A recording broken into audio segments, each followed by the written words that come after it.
అందరికీ వందనాలు. అందరు బాగున్నారా? నేను కూడా బాగున్నాను.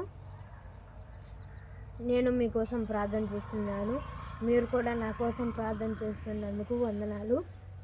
ఈరోజు పరిశుద్ధ గ్రంథం తెచ్చి ఒక వాక్యం చదువుకుందాం. యెషయా గ్రంథం 1వ అధ్యాయం 2వ వచనం. యెహోవా మాట్లాడుచున్నాడు, ఆకాశమా ఆలకించుము, భూమి చెవి ఎగ్గుము. నేను పిల్లలను పెంచి గొప్పవారిగా చేసి తిని, వారు నా మీద తిరగబడి ఉన్నారు. యెహోవా మాట్లాడుచున్నారు. ఎవరితో మాట్లాడుచున్నాడంటే ఆకాశముతో, భూమితో మాట్లాడుచున్నాడు. ఎందుకంటే దేవుడు మనల్ని గొప్పవారినిగా చేసితే మనము దేవుని మీద తిరగబడి ఉన్నాము. అట మనము తిరగబడకుండా ఈరోజంతా దేవునితో కూడి దేవుని ఆరాధిస్తూ మనము దేవుని మాటలతో ఉండాలి.